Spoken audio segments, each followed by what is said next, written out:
नमस्कार. आज आपण महाराष्ट्राच्या बांधकाम आणि विकासाच्या जगात जरा डोकावूया. नमस्कार. विचार करा, राज्यभरात इमारती कशा बांधायच्या, जमिनीचा वापर कसा करायचा, यासाठी काही समान नियम असावेत का?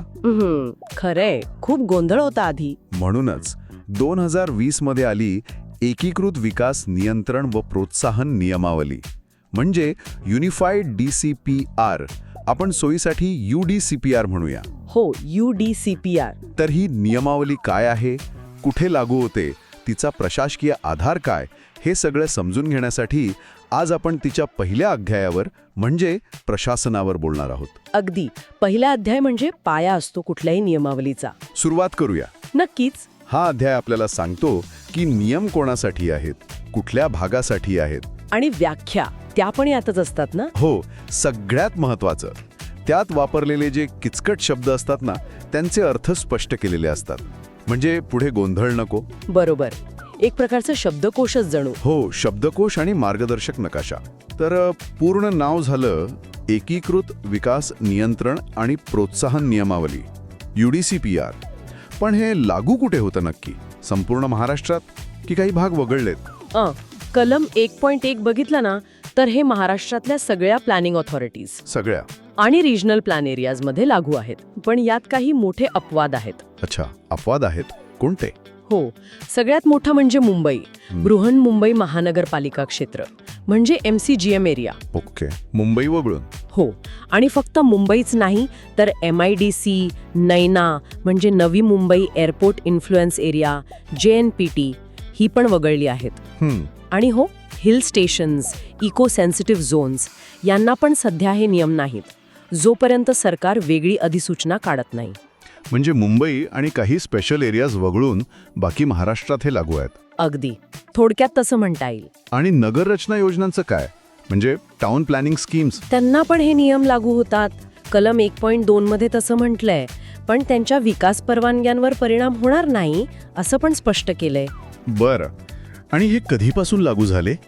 कलम 1.2 नुसार जेव्हा ते सरकारी राजपत्रात म्हणजे ऑफिशियल गॅझेटमध्ये प्रकाशित झाले त्या तारखेपासून लगेच. ओके, म्हणजे उद्देश स्पष्ट आहे, राज्यभरात विकासाच्या नियमांमध्ये एक समानता आणणे. हो, तोच मुख्य उद्देश आहे, सुसूत्रता यावी. व्याप्ती आणि सुरुवात स्पष्ट झाली. आता वळूया त्या मोठ्या भागाकडे, कलम 1.3, ज्याला तुम्ही शब्दकोश म्हणालात. हो, व्याख्या, डेफिनेशन्स. यात तर खूप व्याख्या आहेत. सगळ्या काही आपण बघू शकत नाही, खूप आहेत. पण काही महत्वाच्या, ज्या थेट घर घेणाऱ्यांना, डेव्हलपर्सना लागतात, त्या बघूया का? सुरुवात कशाने करायची? आपण एक काम करूया, इमारतीतल्या जागा आणि त्यांची मोजमापं याच्याशी संबंधित व्याख्या आधी घेऊया. चालेल. कारण यात कार्पेट एरिया आणि बिल्टअप एरिया या दोन गोष्टी आहेत ना. हो. त्यात लोकांचा खूप गोंधळ होतो घर घेताना. अगदी. काय फरक आहे नेमका या दोन्हींमध्ये? कार्पेट एरिया म्हणजे व्याख्या 25 आहे ती, म्हणजे घरातली निव्वळ वापरण्यायोग्य जागा, नेट युजेबल फ्लोर एरिया, म्हणजे जिथे आपण सतरंजी अंथरू शकतो ती जागा. अगदी सोप्या भाषेत तेच. यात तुमच्या आतल्या भिंतींची जाडी धरली जाते. अच्छा. पण बाहेरच्या भिंती, कॉलम, टेरेस, बाल्कनी, वरांडा हे यात येत नाही. ओके. पण एक गोष्ट लक्षात ठेवायची, रेरा कायद्यानुसार याची व्याख्या थोडी वेगळी असू शकते. अरे देवा. म्हणजे दोन्ही तपासायला हवं. हो, खरेदी करताना खात्री करून घ्यावी. बरं. आणि बिल्टअप एरिया तो कसा वेगळा आहे? बिल्टअप एरिया व्याख्या 21 हा कार्पेट एरियापेक्षा जास्त असतो. यात कार्पेट एरिया तर येतोच, पण सोबत तुमच्या बाहेरच्या आणि आतल्या भिंतींची जाडी, कॉलम, डक्ट्स हे सगळं येतं. अच्छा, म्हणजे भिंती धरून. हो, आणि कधी कधी बाल्कनी किंवा टेरेसचा काही भाग पण यात मोजला जाऊ शकतो. महत्वाचं काय आहे यात? महत्वाचं हे की FSI मोजताना बिल्टअप एरिया वापरतात. ओहो, FSI म्हणजे तो पण सांगा ना जरा सोप्या भाषेत. हो, नक्कीच. FSI म्हणजे फ्लोर स्पेस इंडेक्स. व्याख्या 63 म्हणजे तुमच्या जमिनीच्या एकूण क्षेत्रफळाच्या तुलनेत तुम्हाला किती चौरस फूट बांधकाम करायला परवानगी आहे. उदाहरण देऊन सांगाल? समजा तुमच्याकडे 1000 स्क्वेअर मीटरचा प्लॉट आहे आणि FSI 1 आहे, तर तुम्ही जास्तीत जास्त 1000 स्क्वेअर मीटरचं टोटल बांधकाम करू शकता. सगळ्या मजल्यांचं मिळून. अगदी. हा आकडा बदलतो शहराप्रमाणे, रस्त्याच्या रुंदीप्रमाणे. ह्याचा शहराच्या रचनेवर काय परिणाम होतो? खूप मोठा परिणाम होतो. जास्त FSI म्हणजे जास्त उंच इमारती, म्हणजे त्या भागात लोकसंख्या घनता वाढते. आणि मग पायाभूत सुविधांवर ताण येतो. पाणी, रस्ते. बरोबर. वाहतूक, पाणी पुरवठा, ड्रेनेज सगळ्यावर. दुसरीकडे FSI कमी असेल तर शहरं आडवी पसरतात. त्याला अर्बन स्प्रॉल म्हणतात. शेतजमीन जाते त्यात. हो. आणि प्रवासाचं अंतर वाढतं. त्यामुळे FSI ठरवणं हे खूप महत्वाचं आणि संवेदनशील काम आहे. यात प्रीमियम FSI वगैरे पण असतो ना, पैसे भरून जास्त FSI. हो, प्रीमियम भरून अतिरिक्त FSI मिळवायची तरतूद आहे यात. कळलं. आता आणखी एक शब्द नेहमी ऐकतो आपण, ॲम्युनिटी स्पेस. व्याख्या 7. हां, ॲम्युनिटी स्पेस म्हणजे सार्वजनिक वापरासाठी, सोयीसुविधांसाठी डेव्हलपरला किंवा सोसायटीला बाजूला ठेवावी लागणारी जागा. काय काय येतं यात? बाग, खेळायला मैदान, कम्युनिटी हॉल, दवाखाना, शाळा, शॉपिंग सेंटर, वीज उपकेंद्र, अशा बऱ्याच गोष्टी. अच्छा, ही जागा सोडणं बंधनकारक असतं? हो, नियमानुसार किती सोडायची हे ठरलेलं असतं. लोकांच्या सोयीसाठी असते ती. आणि घराला जी बाल्कनी असते, व्याख्या 16, तिची काही खास व्याख्या आहे? हो, बाल्कनी म्हणजे इमारतीच्या बाहेर आलेला आणि कठडा असलेला भाग, बसण्यासाठी किंवा मार्ग म्हणून वापरला जातो. सहसा ती कॅन्टिलिव्हर असते, म्हणजे खाली आधार नसतो, पण तसं नसलं तरी तिला बाल्कनीच म्हणतात. ओके. ती बिल्टअप एरियात येते का? येऊ शकते, नियमांप्रमाणे. बरं. आता इमारतींच्या वापरासंबंधी काही व्याख्या बघूया. जसं हायराईज बिल्डिंग. हायराईज बिल्डिंग व्याख्या 74, म्हणजे 24 मीटरपेक्षा जास्त उंचीची इमारत. म्हणजे साधारण किती मजले? साधारण 8 मजल्यांपेक्षा जास्त उंच असेल तर ती हायराईज. हां, अशा इमारतींसाठी नियम कडक असतात का? हो, जास्त कडक असतात, विशेषतः फायर सेफ्टीचे. जसं की रेफ्यूज एरिया लागतो. रेफ्यूज एरिया म्हणजे काय? व्याख्या 105. हो.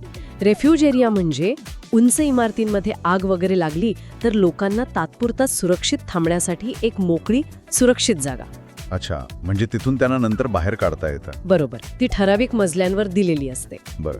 आता इमारती वेगवेगळ्या कामांसाठी वापरल्या जातात. घर, ऑफिस, दुकान, हॉस्पिटल. हां. याला काही तांत्रिक नाव आहे का? आहे ना. त्याला म्हणतात ऑक्युपन्सी ग्रुप किंवा वापर गट. व्याख्या 93. कसं वर्गीकरण करतात? इमारतीचा मुख्य वापर काय आहे यावर. निवासी म्हणजे रेसिडेन्शियल, शैक्षणिक म्हणजे एज्युकेशनल, संस्थात्मक म्हणजे इन्स्टिट्यूशनल जसं हॉस्पिटल, मग व्यावसायिक म्हणजे कमर्शियल, औद्योगिक म्हणजे इंडस्ट्रियल, असे गट आहेत. आणि प्रत्येक गटासाठी नियम वेगळे असतात. हो, थोडे वेगळे असू शकतात, विशेषतः सुरक्षिततेचे. याच होम ऑक्युपेशन म्हणून एक इंटरेस्टिंग व्याख्या दिसली. व्याख्या 75, घरातून व्यवसाय करणं असं काहीतरी. अगदी बरोबर. होम ऑक्युपेशन म्हणजे तुम्ही तुमच्या राहत्या घरातच एखादा छोटा व्यवसाय किंवा सेवा चालू शकता. अरे वा, पण काही अटी असतील ना? हो, नक्कीच. महत्वाचं म्हणजे तो व्यवसाय फक्त घरातल्या सदस्यांनीच चालवायचा, बाहेरचे कर्मचारी नाही नेमता येत. अच्छा. आणि त्यामुळे शेजाऱ्यांना त्रास होता कामा नये, आवाज किंवा दुसरी कोणती अडचण नाही. धोकादायक माल पण नाही वापरता येत. उदाहरणार्थ काय चालतं? समजा छोटे क्लासेस, मर्यादित सेवा देणारं ब्युटी पार्लर, कन्सल्टिंग ऑफिस, शिलाई काम, असं काही. हे खरंच चांगलं आहे. छोट्या उद्योजकांसाठी उपयुक्त. हो, चांगली सोय आहे. आता काही प्रक्रिया आणि संकल्पनांची संबंधित व्याख्या पाहूया. डेव्हलपमेंट म्हणजे फक्त नवीन बांधकाम. व्याख्या 39. नाही, डेव्हलपमेंटची व्याप्ती खूप मोठी आहे. त्यात नवीन बांधकाम तर आहेच, हां. पण इमारतीत मोठे बदल करणं, जमिनीचा किंवा इमारतीचा वापर बदलणं, म्हणजे रेसिडेन्शियलचं कमर्शियल करणं. ओके. पाडकाम करणं, जमिनीचे तुकडे पाडणं म्हणजे सब डिव्हिजन, किंवा एकत्र करणं म्हणजे अमलगमेशन, हे सगळं डेव्हलपमेंटमध्ये येतं. आणि या सगळ्यासाठी परवानगी लागते? हो, यापैकी काहीही करायचं असेल तर परवानगी आवश्यक आहे. ही परवानगी कोण देतं? अथॉरिटी म्हणजे कोण? व्याख्या 14. अथॉरिटी म्हणजे ही नियमावली लागू करणारी स्थानिक संस्था. म्हणजे महानगरपालिका असेल तर कमिशनर, नगर परिषद असेल तर मुख्याधिकारी, जिल्हा परिषदेच्या हद्दीत CEO आणि रिजनल प्लॅन एरियात जिल्हाधिकारी. हां. हे अथॉरिटी म्हणून काम पाहतात. अच्छा, त्यांच्याकडून परमिट घ्यावं लागतं? व्याख्या 98. हो, परमिट म्हणजे बांधकामाची किंवा विकासाची रीतसर परवानगी. यात ओनर म्हणजे जागेचा मालक व्याख्या 94 आणि आर्किटेक्ट म्हणजे नोंदणीकृत वास्तुविशारद व्याख्या 11 यांच्या पण व्याख्या स्पष्ट आहेत. हां, या महत्त्वाच्या व्याख्या आपण समजून घेतल्या. खरंच प्रत्येक शब्दाला खूप विचारपूर्वक अर्थ दिलाय. हो, त्यामुळे संदिग्धता टळते. आता पुढचा मुद्दा घेऊया. कलम 1.4. हे नियम नक्की कशाला लागू होतात? यांची व्याप्ती बरीच मोठी आहे, जसं मी म्हणाले. हां. कलम 1.4 स्पष्ट करतं की हे नियम फक्त नवीन बांधकामांनाच नाही आहेत. मग अजून कशाला? जे बांधकाम अर्धवट आहे म्हणजे पार्ट कन्स्ट्रक्शन त्याला पण लागू. इमारतीत काही बदल करत असाल, ॲडिशन किंवा ऑल्टरेशन त्यालाही लागू. ओके. इमारतीचा वापर बदलत असाल म्हणजे चेंज ऑफ ऑक्युपन्सी किंवा यूज तरी हे नियम लागतील. एखादी इमारत पाडून पुन्हा बांधत असाल म्हणजे रिकन्स्ट्रक्शन, जमिनीचे तुकडे पाडत असाल किंवा एकत्र करत असाल, सबडिव्हिजन, अमलगमेशन. हो त्यालाही. आणि सगळ्यात महत्त्वाचं, नियमांचं उल्लंघन करून केलेल्या बांधकामांना पण हेच नियम लागू होतात. म्हणजे बांधकाम आणि जमिनीच्या वापराशी संबंधित जवळजवळ प्रत्येक गोष्टीला हे नियम लागू आहेत. अगदी. आता येतो एक महत्त्वाचा आणि मला वाटतं थोडा गुंतागुंतीचा भाग, कलम 1.5 सेव्हिंग्स किंवा बचत कलम. Savings clause. याचा नेमका अर्थ काय? समजा UDCPR यायच्या आधी जुन्या नियमांनुसार एखाद्या प्रोजेक्टला परवानगी मिळाली असेल, त्याचं काय होतं? हा, सेव्हिंग्स क्लॉज खूप महत्त्वाचा आहे. कारण जेव्हा नवीन नियम येतात तेव्हा जुन्यानुसार सुरू असलेल्या गोष्टींचं काय करायचं हा प्रश्न असतोच. हा क्लॉज ती संक्रमणकालीन परिस्थिती हाताळतो. म्हणजे जुन्या परवानग्या तशाच चालू राहतात? ते इतकं सरळ नाहीये. कलम 1.5A काय म्हणतं की जर UDCPR लागू व्हायच्या आधी जुन्या नियमानुसार डेव्हलपमेंट परमिशन किंवा कमेन्समेंट सर्टिफिकेट मिळालं असेल आणि ते अजून व्हॅलिड असेल, म्हणजे त्याची मुदत संपली नसेल, तर ते काम जुन्या नियमांनुसारच पुढे चालू ठेवता येतं. अच्छा, पण अट आहे का काही? हो, अट ही की काम विहित मुदतीत सुरू झालेलं असावं. जर परवानगीची मुदत संपली असेल तर मात्र ती जुन्या नियमानुसार वाढवून मिळणार नाही. मग काय करावं लागेल? नवीन UDCPR नुसारच अर्ज करावा लागेल. आणि यात कोविडचा पण काही उल्लेख आहे का? काही सवलत वगैरे? हो आहे. ज्या प्रकल्पांना जुन्या नियमांनुसार परवानगी मिळाली होती पण त्यांनी प्रीमियम किंवा इतर फी पूर्ण भरली नव्हती, त्यांना उरलेला FSI वापरायला आणि जुन्या रेटने फी भरायला 31 जानेवारी 2022 पर्यंत मुदत दिली होती. अच्छा, ही मोठी सवलत होती म्हणायची. हो नक्कीच. त्यामुळे अनेक चालू प्रोजेक्ट्स मार्गी लागले. त्यानंतर मात्र नवीन नियमांनुसारच सगळं करावं लागणार. आणि जे प्रोजेक्ट चालू आहेत पण अजून OC मिळालेलं नाही, म्हणजे भोगवटा प्रमाणपत्र, त्यांच्यासाठी कलम 1.5B मध्ये 2 पर्याय दिलेत. काय पर्याय आहेत? एकतर ते जुन्या नियमानुसार जेवढा FSI मंजूर झालाय तेवढा वापरून बांधकाम पूर्ण करू शकतात, किंवा दुसरा पर्याय म्हणजे नवीन UDCPR नुसार सुधारित परवानगी म्हणजे रिवाइज्ड परमिशन घेऊन वाढीव FSI किंवा इतर फायद्यांचा लाभ घेऊ शकतात. पण त्यासाठी मग नवीन नियमांनुसार फी भरावी लागेल? अगदी. त्यासाठी नवीन नियमांप्रमाणे शुल्क भरावं लागेल. प्रीमियम आणि इतर फी बाबत पण केस टू केस जुने किंवा नवीन नियम लागू होऊ शकतात. यात रेरा कायद्याचा पण विचार होतो का? हो, कलम 1.5G नुसार रेराच्या तरतुदी पण विचारात घेतल्या जातात. आणि किरकोळ बदल असतील म्हणजे मायनर मॉडिफिकेशन्स जे एकूण बिल्टअप एरियाच्या 5% कमी आहेत, त्यांची परवानगी प्रक्रिया सोपी केली आहे. कलम 1.5H. म्हणजे हे कलम जुन्या आणि नवीन नियमांमध्ये एक पूल बांधायचा प्रयत्न करतंय, जेणेकरून चालू कामांना जास्त त्रास होऊ नये. बरोबर. हे संक्रमण सोपं करण्यासाठी आहे, पण यात खूप बारकावे आहेत, अटी आहेत. क्लिष्ट वाटू शकतं प्रत्येकाला लागू करताना. हो, त्यामुळे प्रत्येक केस वेगळी असू शकते. डेव्हलपर्स आणि आर्किटेक्ट्सना याचा खूप काळजीपूर्वक अभ्यास करावा लागतो. आता आपण पहिल्या अध्यायाच्या शेवटच्या भागाकडे आलो आहोत. कलम 1.6 ते 1.10. यात इतर कायदे, अर्ज नमुने, फी, नियमांचा अर्थ आणि अडचणी दूर करण्याबद्दल आहे. त्यावर थोडं सांगा. नक्कीच. कलम 1.6 महत्त्वाचं आहे. ते सांगतं की UDCPR लागू असला तरी CRZ म्हणजे सागरी किनारा नियमन, वन कायदे, पर्यावरण कायदे असे केंद्र किंवा राज्याचे इतर कायदे पण पाळावे लागतील. म्हणजे UDCPR बाकीच्या कायद्यांना ओव्हरराईड नाही करत? नाही, त्यांच्यासोबत काम करतो. ओके. कलम 1.7. ते प्रशासकीय आहे.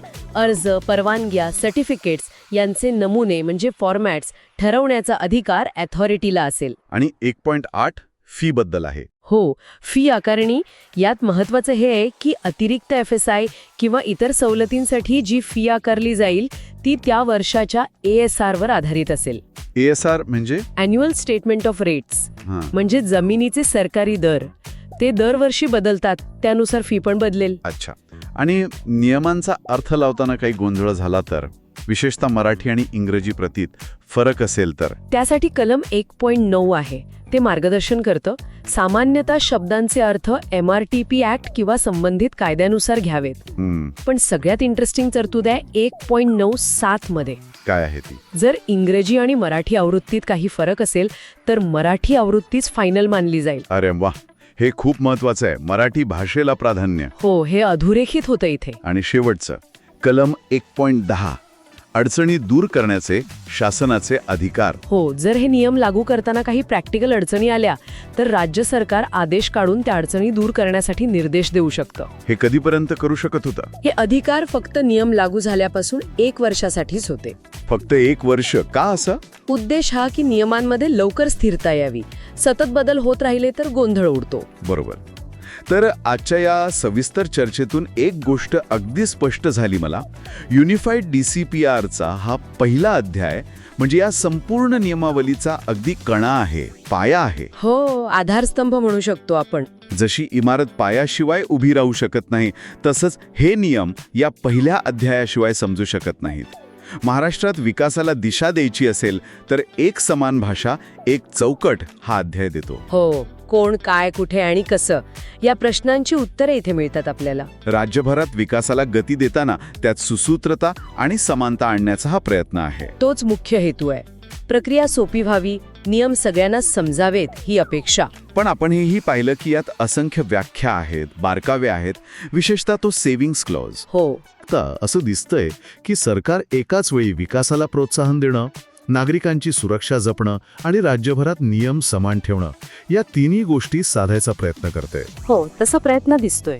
पण हा समतोल साधणं खरंच किती सोपं किंवा किती अवघड असेल, काय वाटतं? विचार करण्यासारखा मुद्दा आहे हा.